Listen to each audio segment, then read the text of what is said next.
بسم اللہ الرحمن الرحیم الصلاۃ والسلام علی سید المرسلین و خاتم النبیین و رحمت للعالمین۔ ناظرین، آپ دیکھ رہے ہیں میرا یوٹیوب چینل عبدالرسول سید آفیشل اور میں ہوں عبدالرسول سید۔ ناظرین، آج کی ویڈیو میں بات کرنے جا رہا ہوں دنیا کے بہترین تعلیمی نظام کے متعلق اور اس تعلیمی نظام سے ہم کیا سیکھ سکتے ہیں۔ تو آج کی گفتگو کا عنوان یہ ہے کہ دنیا کا بہترین تعلیمی نظام کس ملک کا ہے اور اس تعلیمی نظام سے ہم کیا سیکھ سکتے ہیں۔ اس سے پہلے کہ میں ویڈیو میں آگے چلوں، میری آپ سے گزارش ہوگی کہ اگر آپ نے ابھی تک میرا چینل سبسکرائب نہیں کیا تو کائنڈلی میرا چینل ضرور سبسکرائب کیجئے اور بیل آئیکن کو بھی ہٹ کر دیجئے تاکہ میری آنے والی ہر نئی ویڈیو کا اور نوٹیفیکیشن آپ کو موصول ہو سکے۔ ناظرین، دنیا کا بہترین تعلیمی نظام فن لینڈ کا تعلیمی نظام ہے۔ آخر کیا وجہ ہے کہ Finland's education system is considered as one of the best education systems of the world?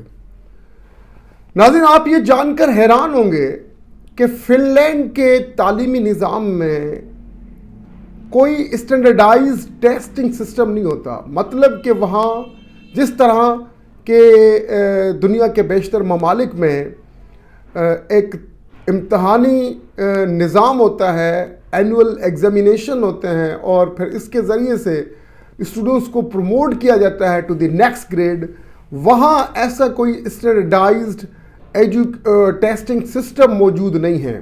مطلب کہ وہاں بچوں سے سالانہ امتحانات نہیں لیے جاتے، امتحانات کا کانسیپٹ وہاں نہیں ہے۔ وجہ کیا ہے؟ وہ سمجھتے ہیں کہ اگر آپ بچوں سے سالانہ امتحانات لیں گے تو بچے چیزوں کو بجائے انڈرسٹینڈ کرنے کے، کانسیپٹ کلیئر کرنے کے، وہ چیزوں کو کریم کریں گے۔ تو in order to discourage cramming, Finnish education system has no concept of examination. وہاں امتحانات نہیں لیے جاتے بلکہ وہاں کے اساتذہ جو ہے وہ شاگردوں کی انڈیویجول پرفارمنس کو ایویلیویٹ کرتے ہیں اور وہ پھر اس حساب سے انہیں گریڈ دیتے ہیں یا مارکس دیتے ہیں۔ Standardised testing system Finnish educational system میں موجود نہیں ہے۔ تو یہ اس نظام کو دنیا کے دوسرے جو تعلیمی نظام ہیں ان سے جو ہے یہ چیز فینش ایجوکیشنل سسٹم کو مختلف بناتی ہے۔ اس کے علاوہ وہاں آپ یہ سن کر حیران ہوں گے کہ وہاں استاد بننا از اے ہرکیولین ٹاسک، بہت مشکل کام ہوتا ہے کہ وہاں ٹیچر کی جاب جو ہے وہ مل جائے، کیونکہ ایک بڑا ریگرس قسم کا ایک ٹیسٹ ہوتا ہے اور وہ بڑا ڈیفیکلٹ سا ٹیسٹ ہوتا ہے اور اسے پاس کرنا پڑتا ہے، اور teachers are well qualified and they are expert in their fields. وہاں آپ یہ جان کر حیران ہوں گے کہ ڈاکٹرز، انجینئرز اور لائرز بننا تو آسان ہے مگر استاد بننا بہت مشکل ہے، کیونکہ ایک کڑے امتحان سے گزرنا پڑتا ہے، ایک بڑا ہی ڈیفیکلٹ قسم کا ٹیسٹ پاس کرنا ہوتا ہے اور تب جا کے جو ہے آپ فینش اسکول ایجوکیشنل سسٹم میں آپ استاد بن سکتے ہیں۔ اپارٹ فرام دس، وہاں کے ٹیچرز جو ہیں دے آر ہائیلی پیڈ۔ وہاں teaching profession is highly paid profession. وہاں کے اساتذہ کی سیلری جو ہے وہ کمپیریٹیولی ادر پروفیشنلز کے بہت زیادہ ہوتی ہے۔ دیکھیں، جب آپ اساتذہ کو زیادہ تنخواہ دیتے ہیں تو یہ ان میں ایک سیلف اسٹیم پیدا کرتی ہے، ہائی سیلف اسٹیم پیدا کرتی ہے۔ اور جب کہ آپ دیکھیں ہمارے ملک میں کیا ہوتا ہے، ہمارے ملک میں teachers are very low paid, اور یہاں ٹیچرز بننا تو بہت آسان سی بات ہے، اور دیکھیے یہ بھی دیکھا گیا ہے کہ اگر کوئی شخص کچھ نہیں بن پاتا ہمارے ملک میں تو اس کے پاس لاسٹ آپشن یہی ہوتا ہے کہ وہ استاد بن جائے. تو یہاں استاد بننا تو بالکل آسان ہے. اب دیکھیے یہاں لیٹلی جو ہے پی ایس ٹی اور ایچ ایس ٹی کے ٹیسٹ ہوئے اور شروع میں تو مارکس رکھے گئے, پاسنگ 50% مارکس رکھے گئے, مگر پھر وہ اس مارکس کو ڈاؤن گریڈ کرتے چلے گئے اور پھر 33 پر لوگوں کو پاس کر دیا. اور دیکھیے جب یہ نظام ہوگا نا ٹیچرز کو ریکروٹ کرنے کا, تو آپ سمجھ سکتے ہیں کہ ہمارے تعلیمی نظام کا بیڑا غرق ہی ہونا ہے. تو ایسے اساتذہ اس دفعہ سلیکٹ کیے گئے ہیں کہ جن کو خود پڑھنے کی ضرورت ہے اور وہ خود کیا پڑھائیں گے بچوں کو. تو فینش ایجوکیشنل سسٹم میں ایسا نہیں ہوتا. وہاں ایک کڑا امتحان لیا جاتا ہے اور سفارش اور نیپوٹزم کا تو آپ سوچ ہی نہیں سکتے کہ کسی کی سفارش پر کسی پولیٹیکل ایفیلیشن پر کوئی استاد لگ جائے. اچھا, اس کے علاوہ دیکھیں وہاں فینش ایجوکیشنل سسٹم میں کوآپریشن کو کمپٹیشن پر ترجیح دی جاتی ہے. ان کا سارا فوکس ہوتا ہے کہ ایسا نظام متعارف کرایا جائے کہ لوگوں میں تعاون کا جذبہ پیدا ہو, نہ کہ مقابلے کا جذبہ. تو وہاں جو ہے کیونکہ امتحانات تو لیے نہیں جاتے, تو بچوں میں ایک تعاون کا جذبہ پیدا ہوتا ہے اور وہ ایک دوسرے سے سیکھنے کی کوشش کرتے ہیں اور ایک دوسرے کو سکھاتے ہیں, کیونکہ کمپٹیشن تو ہوتا نہیں ان میں. تو لہٰذا انوائرمنٹ آف کوآپریشن جو ہے وہ جنریٹ ہوتا ہے. اور دیکھیے کہ فینش بلیو کہ real winners do not compete. جو حقیقی لوگ جو ہوتے ہیں ونرز ہوتے ہیں وہ کمپیٹ نہیں کرتے بلکہ کوآپریٹ کرتے ہیں. یہ ان کا جو ہے نظریہ ہے کہ real winners do not compete, لہٰذا وہ کوآپریشن کے انوائرمنٹ کو جو ہے وہ پروموٹ کرتے ہیں. اس کے علاوہ فاؤنڈیشن پر بڑا زور دیا جاتا ہے. پرائمری جو لرننگ ہے اس پر بڑا زور دیا جاتا ہے اور پرائمری جو ایجوکیشن دی جاتی ہے بچوں کو وہاں جو ہے ان کی بنیاد ایک سالڈ فاؤنڈیشن رکھنے کے لیے اور زیادہ توجہ دی جاتی ہے. اور ان کے ساتھ جو ہے وہ کیونکہ ان کی بنیاد اچھی ہوگی وہ سمجھتے ہیں تو آگے چل کے جو ہے وہ ملک و قوم کے لیے ایک مؤثر کردار ادا کر سکیں گے. تو وہ کیا کرتے ہیں کہ سائیکولوجیکل کاؤنسلنگ بچوں کے ساتھ کرتے ہیں. اگر کوئی بچہ کو پریشان ہو تو پھر کوئی سٹریس میں ہو تو وہ انڈیویجول بیسس پر ان کو مانیٹر کیا جاتا ہے اور پھر سائیکولوجیکل کاؤنسلنگ کی جاتی ہے. اور اس کے علاوہ وہ بلیو کرتے ہیں کہ ایجوکیشن جو ہے education system should be use as an instrument to balance inequality. وہ بلیو کرتے ہیں کہ تعلیمی نظام ایسا ہو کہ جس میں ان ایکوالٹی جو ہے وہ ختم ہو جائے اور ایکوالٹی جو ہے اس کی پروموشن ہونی چاہیے. ہمارے یہاں دیکھیں کہ یونیفارمڈ ایجوکیشن سسٹم نہیں ہے اور یونیفارمڈ سلیبائی نہیں ہے. ہمارے یہاں وہ بچے جو تعلیمی اخراجات افورڈ نہیں کر سکتے اور زیادہ جو ہے وہ ایگزاربیٹنٹ فیس جو ہے وہ افورڈ نہیں کر سکتے, تو ہمارے یہاں جو غریب کا بچہ ہے وہ سرکاری اسکولوں میں پڑھتا ہے اور جبکہ امیر بچے جو ہیں وہ پھر جو مہنگے اسکول ہیں وہ ان میں پڑھتے ہیں.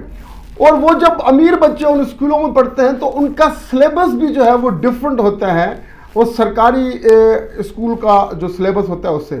امیر بچے جو ہیں وہ پڑھتے ہیں آکسفورڈ اور کیمبرج کا سلیبس, اور سرکاری اسکول کے بچے آپ کے سامنے آپ ہیں کہ وہ جو ہے وہ سندھ ٹیکسٹ بک بورڈ یا دوسرے جو پروونشل ٹیکسٹ بک بورڈز ہیں وہ ان کی کتابیں پڑھ رہے ہوتے ہیں اور ان کی کتابیں جو ہیں وہ اس لیول کی نہیں ہوتی. لہٰذا ہمارے بچے جو سرکاری اسکول میں پڑھ رہے ہوتے ہیں وہ ان سے جو ہے کیمبرج اور آکسفورڈ جو سلیبس ہے وہ پڑھے ہوئے جو بچے ہوتے ہیں ان سے کمپیٹ نہیں کر سکتے.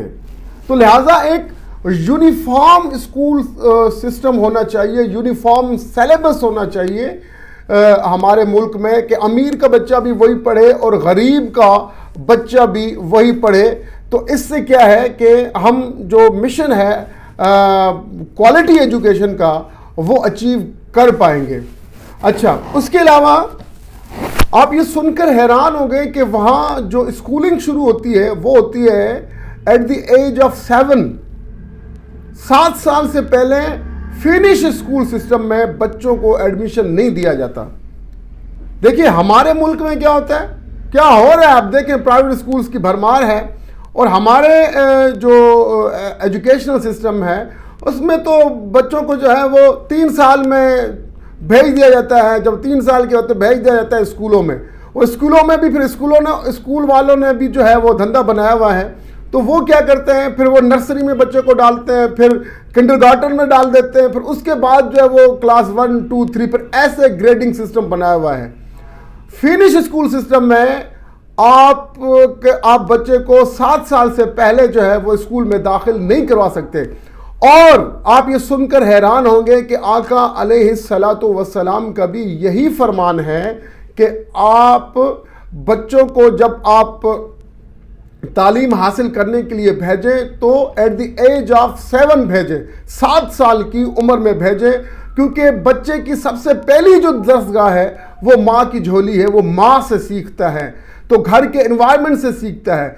اور یہ فن لینڈ کے لوگ کہتے ہیں کہ بچے کو اپنا بچپن انجوائے کرنا چاہیے, لیٹ دی کڈ بی اے کڈ. تو 7 سال کے بعد جو ہے وہاں ایڈمیشن دی جاتی ہے. اس کے علاوہ وہاں جب آپ 9 سال کی کمپلسری ایجوکیشن آپ حاصل کر لیتے ہیں, پھر آپ کو آپشنز دیے جاتے ہیں کہ اگر آپ یونیورسٹی میں جانا چاہتے ہیں تو پھر میٹرکولیشن ایک ٹیسٹ ہوتا ہے میٹرکولیشن کا, وہ دیتے ہیں. اگر آپ وہ پاس کر جاتے ہیں تو پھر آپ کو یونیورسٹی کی طرف بھیج دیا جاتا ہے اور آپ پھر یونیورسٹی سے کوئی ڈگری کر لیتے ہیں. دوسرا آپشن دیا جاتا ہے کہ اگر آپ یونیورسٹی نہیں جانا چاہتے تو ہم اور آپ کا رجحان جو ہے وہ ٹیکنیکل ایجوکیشن کی طرف ہے, ہنر سیکھنے کی طرف ہے, تو پھر ایسے بچوں کو ووکیشنل ٹریننگ کی طرف لایا جاتا ہے اور انہیں جو ہے وہ پھر ووکیشنل ٹریننگ دی جاتی ہے, اور پھر وہ جس کے ذریعے وہ ہنر مند بن جاتے ہیں اور اپنی زندگی کا آغاز کرتے ہیں. اچھا, اور آپ یہ سن کر حیران ہوں گے کہ ویسے جو نظام ہے دنیا میں وہ یہ ہے کہ اسکول موسٹلی جو ہے وہ لگتے ہیں 7 سے 8 بجے تک, مگر فینش اسکول سسٹم میں, فینش ایجوکیشنل سسٹم میں یہ ذرا مختلف ہے. وہاں اسکول لگتے ہیں 9 to 9:45 AM, 9 بجے سے 9:45 تک جو ہے وہ اسکول شروع ہو جاتے ہیں, جبکہ دنیا میں تو 7 سے 8 بجے کا ٹائم ہے, اور ہمارے ملک میں بھی یہ ہوتا ہے 7 سے 8 یا 8 سے 8:30, مگر وہاں جو ہے وہاں بچے لیٹ اسکول جاتے ہیں. اور وہاں ایک جو ہے ریسرچ کی گئی اور کہا جاتا ہے کہ اس ریسرچ کے مطابق جو ہے جب بچے سویرے اسکول جاتے ہیں تو وہ ان کی ویل بینگ اور ہیلتھ اور میچورٹی کے لیے جو ہے وہ یہ سویرے اسکول جانا جو ہے وہ ڈیٹریمنٹل اور نقصان دہ ہوتا ہے. لہٰذا وہاں جو ہے بچے اسکول کا رخ کرتے ہیں 9 سے 9:45 تک, اور پھر یہ پھر اسکول جو کلوز ہوتا ہے یا اینڈ ہوتا ہے اسکولنگ پیریڈ جو ہے وہ ریگولر بیسس پر وہ ہوتا ہے 2 سے 2:45 تک اسکولز جو ہے وہ آف ہو جاتے ہیں. اچھا جی, اس کے علاوہ یہ بڑا زبردست پوائنٹ ہے کہ وہاں ٹیچرز چینج نہیں کیے جاتے. کیا کلاس 1 سے لے کر کلاس 6 تک ایک ہی ٹیچر بچوں کو پڑھاتا ہے, ایک ہی ٹیچر. ایسا نہیں کہ کلاس 2 میں دوسرا ٹیچر آ جائے, کلاس 3 میں پھر آپ تیسرا ٹیچر, نہیں. کلاس 1 سے لے کر کلاس 6 تک مینس کہ 6 years آف ایجوکیشن, اس میں ایک ہی ٹیچر جو ہے وہ پڑھاتا ہے. اس سے کیا ہوتا ہے, ایک میوچل بانڈنگ کریٹ ہوتی ہے, ریسپیکٹ کریٹ ہوتی ہے. اور دیکھیے جو 6 سال سے ایک پڑھا رہا ہے جو استاد بچوں کو, وہ بچوں کی نفسیات سمجھ جاتا ہے, وہ بچوں کو اچھی طرح سے جان جاتا ہے کہ کون سا بچہ بریلینٹ ہے, کون سا میڈیوکر ہے, کس کو کتنی توجہ دی جانی چاہیے, کس کو کس طریقے سے سمجھانا چاہیے. اور بچے بھی جو ہے وہ استاد سے اس حد تک مانوس ہو جاتے ہیں کہ استاد کو اپنا ایک فیملی ممبر سمجھتے ہیں, اور اپنے جو روزمرہ کی زندگی کے احوال ہیں وہ بھی اپنے استاد سے وہ شیئر کرتے ہیں. پھر استاد ان کی کاؤنسلنگ کرتا ہے. ایک مطلب کہ ایک بانڈنگ کریٹ ہو جاتی ہے, ایک لو اور افیکشن کا رشتہ قائم ہو جاتا ہے. یہ ایک بڑا ہی برائٹ آسپیکٹ ہے فینش اسکول سسٹم کا. اور اس کے علاوہ وہاں بچوں کو اسٹریس فری رکھا جاتا ہے. یہ نہیں کہ وہ بچے اسکول جائیں تو وہاں جا کر انہیں اسٹریس فیل ہو وہ, اور ایجوکیشن کو وہ برڈن سمجھے. وہاں وہ بلیو کرتے ہیں صرف ایجوکیشن پر نہیں بلکہ ایجوکیشن پلس انٹرٹینمنٹ. مطلب کہ وہ بلیو کرتے ہیں ان ایجوٹینمنٹ, ایجوکیشن پلس انٹرٹینمنٹ. اگر 45 منٹ کی کلاس ہے تو پھر اس کے فوراً بعد 20 منٹ کی بریک دی جاتی ہے کہ جائیں بچے کھائیں پئیں, کھیلیں کودیں اور انجوائے کریں اپنی زندگی کو اور ریلیکس رہیں. سملرلی وہ اساتذہ کے ریلیکس ہونے کے لیے بھی ان کے پاس بندوبست ہوتا ہے. اساتذہ کے لیے اور ٹیچرز کے لیے انہوں نے ڈفرینٹ رومز جو ہیں وہ سیٹ اپ وہ کیے ہوئے ہوتے ہیں, جہاں جا کر استاد جو ہے وہ ریلیکس کرتے ہیں, کوئی میوزک سن لیتے ہیں, کھا پی لیتے ہیں. تو استاد بھی جو ہے ان کی ریلیکسیشن کے لیے بھی وہاں انہوں نے ایک ماحول بنایا ہوا ہوتا ہے. تو استاد بھی ریلیکس کرتے ہیں اور اسٹوڈنٹس بھی ریلیکس کرتے ہیں, اور وہاں کا جو انوائرمنٹ ہوتا ہے وہ اسٹریس فری انوائرمنٹ ہوتا ہے. اس ایمبیانس میں آپ ذرا غور کیجئے, جب آپ اسٹریس فری ہوں گے تو آپ زیادہ سے زیادہ جو ہے وہ لرن کر سکیں گے. یہ دونوں کے لیے بہتر ہوتا ہے, استاد کے لیے بھی اور شاگردوں کے لیے بھی. اچھا, وہاں ہمارے یہاں کیا ہے کہ ہوم ورک بہت دے دیا جاتا ہے. وہاں نو ہوم ورک, یہ کانسیپٹ ہی نہیں کہ بچہ اسکول سے جا کر پھر 2 گھنٹے گھر میں جا کر ہوم ورک کر رہا ہو. ہوم ورک دینے کا کوئی رجحان نہیں ہے فینش اسکول سسٹم میں. جو کرنا ہے وہ اسکول میں ہی کرنا ہے. گھر جا کر ان کو گھر کی زندگی کو انجوائے کرنا ہے, اور ان کو اسٹریس فری رکھنے کا یہ ایک طریقہ کار ہوتا ہے کہ وہ جو کچھ بھی ان سے کام لینا ہوتا ہے وہ اسکول میں ہی لیا جاتا ہے, اور اسکولوں میں ہی پھر وہ اسکول بیگس رکھ دیے جاتے ہیں. گھر لے جانے کی ضرورت ہی نہیں کہ آپ بیگ گھر لے جائیں اور پھر گھر میں جا کر بھی آپ اسکول کا کام کرتے رہیں. اس کے علاوہ ایک اور برائٹ آسپیکٹ جو ہے وہ یہ ہے کہ وہاں ٹیوشن کا کانسیپٹ بالکل نہیں ہے. وہاں ٹیوشن نہیں دی جاتی کہ اسکول کے بعد پھر بچے شام کو ٹیوشن بھی پڑھ رہے ہوں. ہمارے یہاں تو ٹیوشن بھی جو ہے وہ ایک بڑا بزنس بن چکا ہے, اور بچوں کو اسکول کے علاوہ پھر ٹیوشنز بھی پڑھائی جاتی ہے, اور ہر سبجیکٹ کی علیحدہ ٹیوشن لے رہے ہوتے ہیں. تو وہاں کا اسکولنگ کا سسٹم ہی اتنا بہترین ہے کہ بچوں کو ٹیوشن کی ضرورت ہی نہیں پڑتی. تو وہاں ٹیوشن کا کانسیپٹ ہی نہیں ہے. یہ چند خصوصیات ہیں فینش اسکول سسٹم کی. اگر ہم بھی فن لینڈ کا تعلیمی نظام جو ہے وہ اگر اپنے ملک میں اس تعلیمی نظام کو دیکھتے ہوئے ریفارمز لے کے آئیں اپنے ایجوکیشنل سسٹم میں, تو ہمارا تعلیمی نظام بھی بہتر بن سکتا ہے. امید ہے آپ نے آج بہت کچھ سیکھا ہوگا اس ویڈیو سے. آپ میرے ساتھ جڑے رہیے, اور میں اسی طریقے سے آپ کے سامنے بہت اچھے موضوعات پر جو ہے وہ ویڈیو بناتا رہوں گا. آپ کا بہت بہت شکریہ.